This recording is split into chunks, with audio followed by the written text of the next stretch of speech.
the National Democratic Congress National Executive meeting this afternoon, a few hours ago, approved that President John Dramani Mahama should proceed to the Supreme Court to actually launch and mount a challenge to the declaration of results.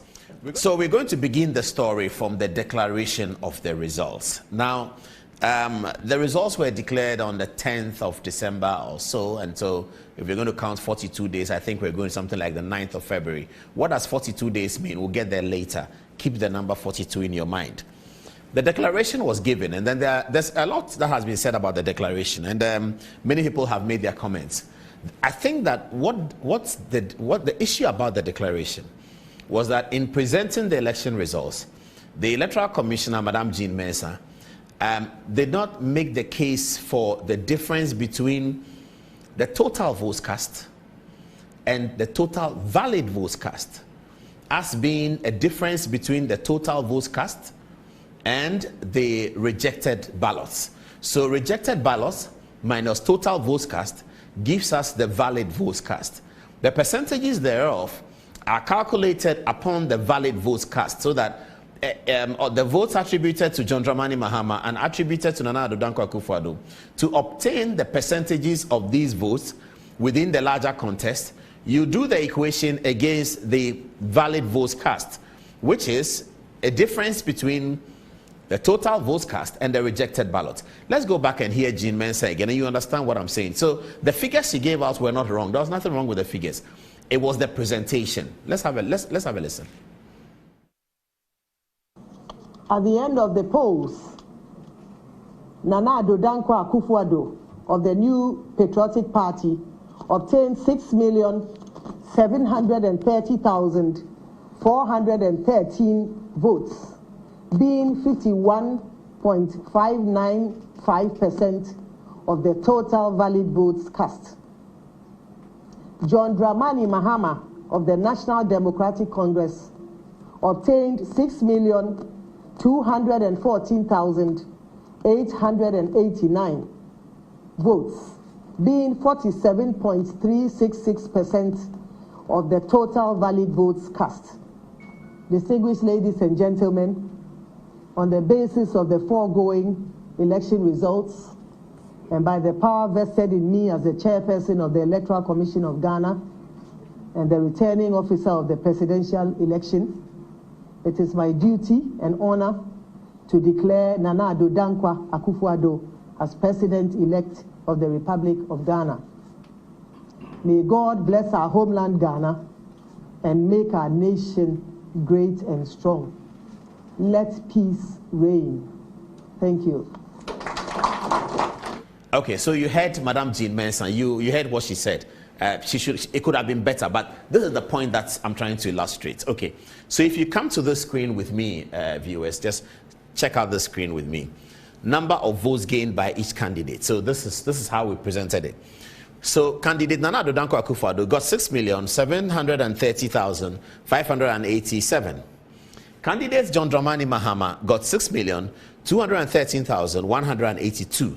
So you can see over there, valid votes cast, 13,119,460. Rejected ballots, 313,397. Total votes cast, 13,432,857. So if you do an analysis of the votes gained by Nana Akufo-Addo, the 6.7 million here, if you do that analysis against, oh, have I touched something? Sorry, okay.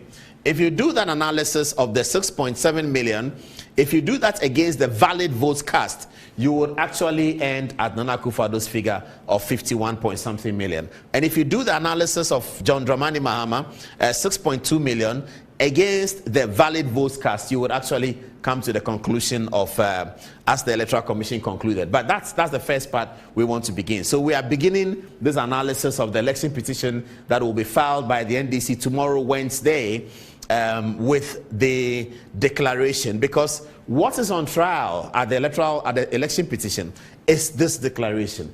How is the declaration going to be on trial? Let's move to this one. This is very important. Article 64(1) of the Republican Constitution of 1992. And it says, the validity of the election of the president may be challenged only by a citizen of Ghana who may present a petition for the purpose to the Supreme Court within 21 days after the declaration of the result of the election, in respect of which the petition is presented. You can see it clearly there. The validity of the election of the president may be challenged. Now, keep your eye on something, because we're going to have a debate here in the studio about what the Supreme Court thinks a citizen of Ghana should be in this regard, and what the law says a citizen of Ghana is. And we've been talking to a plethora of lawyers this afternoon and this evening, and there's total disagreement and different opinions about the meaning of this part. Where is it? The validity of an election of the president may be challenged only by a citizen of Ghana. What does that mean? A citizen of Ghana who may present a petition for the purpose to the Supreme Court within 21 days after the declaration of the result of the election, in respect of which the petition is presented. Who is that a citizen of Ghana? So this book that we look at, the election manual, if you go to page 41 of it, something interesting is written over there. And that's what we were checking out with our friends who are lawyers today. Page 41 of the manual on election adjudication. This is the book. You can see it. You say, okay, yeah, this is the book. Let me stand properly. So, okay, oh, sorry, yeah. Yes, that's it.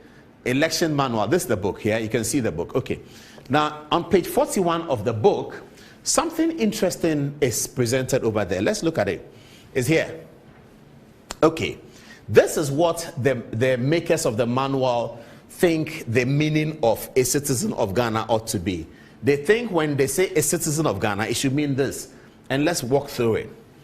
The question is, can the petition be brought by more than one Ghanaian citizen? It appears that the previous provision of 64.1, it appears that the provision of 64.1 of the Constitution envisages that the petition challenging the validity of the election of the president may be commenced by the person who had been declared by the Electoral Commission as the losing presidential candidate. In other words, the election can be challenged only by the person who alleges that he was the winner. There's only one person among the presidential candidates who is alleging that he was the winner of the presidential election, and that's why he's going to court tomorrow, and that's why he's taking advantage of Article 64.1. This is the commentary, the manual. This is not the law. The law is the Constitution, and if you go to Article 11 of the Constitution, I'll read it. It gives you the order of hierarchy of laws in Ghana, and the Constitution is supreme. So any law found to be inconsistent with the Constitution is to that inconsistency null and void. The NDC lawyers are going to challenge this one based on whether John Dramani Mahama wants to face the court himself as the petitioner, because if he's the petitioner, he's going to be in the dock. They're going to interview him like Dr. Baumia and Chachuchi Kata did. He's going to be the Dr. Baumia of this petition, and he's going to take questions from lawyers. He's going to have a lot to say. He's going to be interrogated. Maybe John Dramani Mahama doesn't want to do that. So he's going to stand aside, and someone else is going to file the petition. The Supreme Court is saying here that the only person who can file the petition is the one who alleges that he, or may I say she, was the winner of the election. So that's John Dramani Mahama only. So that's why we start this way. Now, this is President Mahama. The Supreme Court is saying, and we're waiting to see what the NDC files tomorrow and who they are going to file as a petitioner. That's very, very important. They have Article 64.1, which says a Ghanaian citizen can file. In the last presidential election petition, it was filed by 3 people. Petitioner number 1 was Nana Addo Dankwa Akufo-Addo. Petitioner number 2 was Alhaji Mahamadou Bawumia. Petitioner number 3 was Jacob Echebe Lamte. The law is saying now, the Supreme Court is saying now, that their understanding of the Article 64.1 is that only John Dramani Mahama can file this petition, because it is only him who is alleging that he is the winner of the election. How is that going to play out? Will President Mahama actually be the petitioner, and is he going to appear in court and deal with the matter? Let's see a bit. Let's remind ourselves of how these things work, what happens in court. Let's go back and see Chachuchi Kata, who is going to be in this matter with Dr. Baumia. It's just 1 minute. Have a look at it. Polling station is that pink sheet in your hand? This is DA Primary at Francie. That is the same polling station that you just identified as being a counterpart, is it not? That's correct. And can you see a different exhibit number from the exhibit number that you gave us? Yes, that's what I said. MBP 001617. Yes, but on this one, this exhibit here, can you see? Yes, MBP 1735, my lord. That is again a matter of duplication, is it not? Yes, it's mislabeling, but the counterparts exist, and in the context of the analysis, these are duplicate serial numbers, and so it doesn't change the analysis at all. You know, Dr. Baumia, we have the exhibits that we have, and that is what this cross-examination is about. No, it isn't in both P and J. If you look at the analysis, if you will care to look, we cannot use the nature of the analysis. We cannot use more than one polling station in the analysis. It wouldn't happen. Baumia, just look at your own information. So you saw that. Is John Dramani Mahama going to do that himself? Is he going to sit in the witness box, swear the oath according to the Bible, and be interrogated by the lawyers? Is he going to tell his own story? The last time there was a petition, the first petitioner, Nana Addo Dankwa Akufo-Addo, did not go into the box. It was the second petitioner, as you've just seen, Alhaji Muhammadu Baumia, who did. Lawyers are going to continue to argue, and I think that the NDC are going to, if John Dramani Mahama doesn't want to do it, then the NDC are going to make a case. Sorry, I'll come back to Asiedu Ketia. If John Dramani Mahama doesn't want to do it, then the NDC are going to make the case that Article 64(1) says a citizen of Ghana, and they are going to challenge the conclusions of the Supreme Court that that citizen of Ghana envisages it to be the losing candidate or the one who is alleging that he has won the election. The NDC are going to challenge that. Of course, they would, if John Dramani Mahama doesn't want to do it. But if John Dramani Mahama doesn't want to do it, who next can do it? Johnson Asiedu Ketia is here. He's the general secretary of the party. He's been talking a lot about these elections and about the point about that the election there was cheating in the election and that the NDC had been cheated. So he seems to have a lot of information about it. If for some reason people think that John Dramani Mahama cannot, being a former president, should not be subjected to the rigors of courtroom, question and answer and banter with lawyers and all of that, they might elect Johnson Asiedu Ketia, the general secretary of the party, to be the petitioner. In that case, the Supreme Court is going to have to interrogate that and decide whether they will change their position or that they will maintain their position. If the Supreme Court wants to maintain their position according to the manual, they will reject Johnson Asiedu Ketia as their petitioner, because the manual says that the only person is the person who is alleging that he had won the election. Johnson Asiedu Ketia was not on the ballot. Now, NDC are going to say in that situation that when MPP came to file, you allowed them to have 3 petitioners. Why is it that when we are filing, you don't want us to have 3 petitioners? That all of these matters are going to build up tomorrow as the NDC files a petition and we get to understand who is doing what. So Johnson Asiedu Ketia is here. He may be the one to file. If he doesn't do it, Honorable Haruna Idrisu, the minority leader, has also been at the forefront of this exercise by the NDC to make the case that the election was somehow rigged and that there was cheating all over the place, and he led the parliamentary march to the Electoral Commission's office. So he must also be well versed with the data to be able to sit in the witness box and do that analysis. If, however, the NDC want to replicate what the MPP did in 2012, they might say that they have 3 petitioners. In the case of they saying they have 3 petitioners, we suspect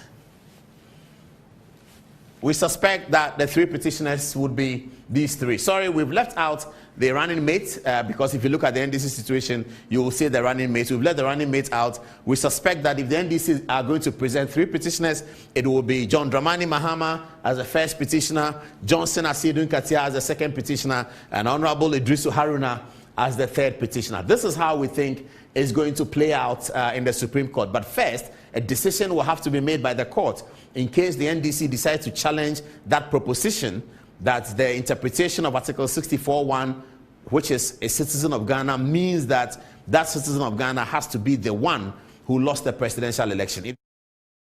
What is the standard of proof? So they talk about the burden of proof. as they say, he who alleges must prove. I'm sure you've heard that before, that if you say somebody is a thief, you must prove that he's a thief. Okay, so that is he who alleges must prove. When you go to court, you must prove. They talk of evidence, you must prove it. But the court identifies two different standards of proof. So if the matter is a criminal matter, if the police are prosecuting, the burden of proof on the police or the prosecuting authority is, as we say, beyond reasonable doubt. So it's not every case that goes to court that must be proved beyond reasonable doubt. No. When it's a criminal matter, because criminal matter will impinge on the person's freedom of movement and etc., because if the person is found guilty, he will be imprisoned. When it's a criminal matter, they will say that the standard of proof is high. That standard of proof is what we call beyond reasonable doubt. When you want to prove that somebody has committed an offense, and when we say an offense, we just mean a crime. When you want to prove that somebody has committed an offense, the standard of proof is beyond reasonable doubt.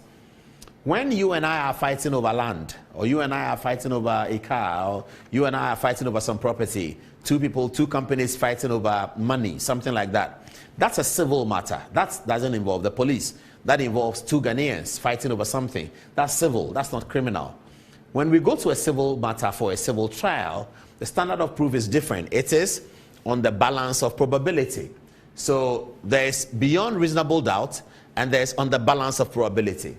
This matter that the NDC has taken to court, we wanted to talk about what will be the standard of proof. The NDC is alleging, so they must prove their case. What standard is the court going to hold them to?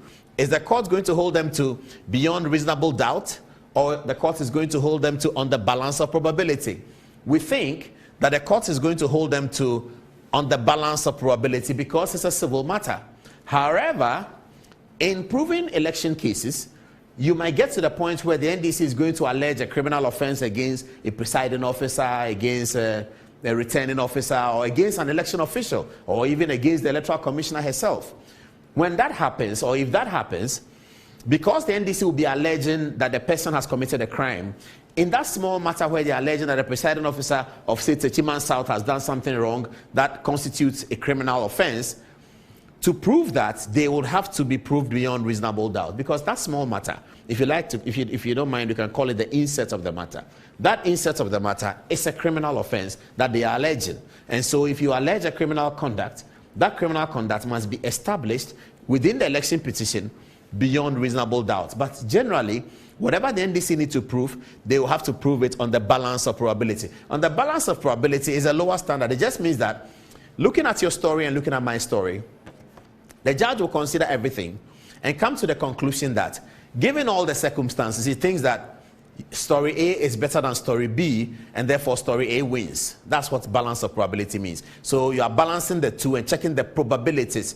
The probability that this is truthful, more truthful than this one, the probability that this is more credible than this one, that's what they're going to do, the balance of probability. So they're going to hear the story of person A, the petitioner, they're going to hear the story of person B, the respondent, and they will come to the conclusion that they think, one way or the other, the petitioner is speaking the truth or the respondent is speaking the truth, and that's why the judge will say, in the circumstances, we believe that this happened. So that's on the balance of probability. Now, moving straight from here, we're going back to the old election petition, and today we found a lot of information in there. We're not sure whether we can share or for lack of time.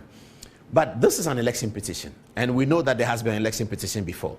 So pink sheets are going to be very, very important. Now, in the old election petition, the new Patriotic Party petitioners, Nana Addo Dankwa Akufo-Addo, Jacob Echebe Lamte, and Alhaji Mahamadou Bawumia, were urging upon the courts that let the Electoral Commission bring all the pink sheets so that we can prove our case, because they are the referee. The Electoral Commissioner is the referee. They have their pink sheets. They have their coalition sheets. For instance, Techiman South, they have the coalition sheet. For instance, that the Kotopon, they have the coalition sheet. For instance, Menchia North, they have the coalition sheet. So let the Electoral Commission bring the coalition sheets. This is what Alhaji Mahamadou Bawumia and Akufo-Addo were telling the court. They said, let them bring the pink sheets so that we can show you from their own pink sheets that we have won the election. The NDC is alleging something similar. They are saying that if you look at the calculation from the Electoral Commission's own figures, if you do calculate, you will come to the conclusion that the NDC wins the election. We don't know yet how many polling stations the NDC is alleging these things. But in the old petition, the MPP was alleging it in 4,792 polling stations out of, at that time, 25,000 polling stations. They were alleging that in 4,000 polling stations, these misconducts of overvoting, etc., had happened. I'm going to show you what the Supreme Court judge said, the one who held the majority opinion on this matter. The matter is simple. Can the Electoral Commission bring their pink sheets to the court so that the petitioners at that time, the MPP, can demonstrate that they have won the election? The NDC is going to say the same thing. What did the court say? Sophia Adinyira held the majority opinion of the court. This is what she said. Sophia Adinyira, JSC, said as follows. She said, it is our thinking that where a party is already in possession of a copy of a document mentioned in another party's pleadings, it is unnecessary to apply or for the courts to make an order for inspection and making copies of the documents in question, the pink sheet, the collation sheet. By virtue of the Evidence Act 1975, NRCD 323, Section 166, the duplicate copies of these documents are admissible to the same extent as the originals in the custody of the second respondent, being the Electoral Commission. So Adinyira is saying that whatever the Electoral Commission has, which the MPP at that time was asking for, the MPP also have it, so they should bring it to court. So if the Supreme Court is going to keep the same standard here for this election petition, sorry, the NDC will not be able to obtain pink sheets and coalition sheets from the Electoral Commission. They will have to take their own pink sheets to the court. That is the ruling of the Supreme Court. That's a decision of the Supreme Court. So far, Adinyira, JSC said at the last petition. I'm not saying it. Adinyira said it clearly. She cited the evidence decree. So the NDC must be ready. You better carry your pink sheets and your coalition sheets to the court and use that to make a case, because Adinyira says that the duplicate copies are as admissible as the original that you'll be looking for, because we've been hearing them talking about an Electoral Commission must collate, they must do that. No, the court is going to ask you to bring your own documents. Okay, so there's a last matter. Okay, let's keep Adinyira here, but there's a last matter. We are discussing the difference between, one of the main differences that you will observe between the old election petition in 2012 and this one, the new one. Now, you would observe that in that election petition, the petition was filed by Nana Addo Dankwa Akufo-Addo, Alhaji Mahamadou Bawumia, and Jacob Bechebi Lamte. And it was filed against, according to the law, the first respondent, the one who has been declared the winner of the election, John Dramani Mahama, and the second respondent, the one who declared the results, the Electoral Commission, Jean Mensah, at the time Afari Jan. This time is going to be Jean Mensah, the Electoral Commissioner. They are the people who are in the matter. At that time, something occurred. The National Democratic Congress, the party who was declared to have won the election, went to the Supreme Court and said, we want to join the action because we are an important party to the matter. And that's reasonable. You can understand that they're an important party to the matter. It is their presidential candidate who has been sued. The court heard the application and allowed the joinder. Since then, there's been different thinking. There's been new thinking such that CI 99, which is governing the election petition now, which came to amend CI 74, now says emphatically that there can be no joinder. It says there can be no joinder to the matter. There's no joinder at all. When the parties are one, as I said, a citizen of Ghana that they say should be John Dramani Mahama, maybe the NDC will oppose that. He is going to sue the winner, the beneficiary of the declaration, Nana Addo Dankwa Akufo-Addo, and the declarant, the Electoral Commissioner, Madam Jean Mensah and her team. No other party will be involved in this. No MPP, NDC as a political party can come and join the action. The Supreme Court has outlawed that. During the film that we put up about election petition, Justice Jones Doche told us this story. This was in 2016 or 17 when we did that documentary. Justice Doche told us that as far as he was concerned, he was going to make a strong recommendation that the joinder of the parties was wrong. And that's what has happened right now. Let's go back and listen to just a minute Justice Doche telling us his views about joinder. So for now, joinder is ousted. There's no joinder in this matter. The petitioners are clear. The one who lost the election against the one who won the election and the one who declared the winner. These are the three parties. Here is Justice Jones Doche. I recommended that in future the rules should be tightened such that only the party to the election and the Electoral Commission should be made respondents and no longer political parties, because by my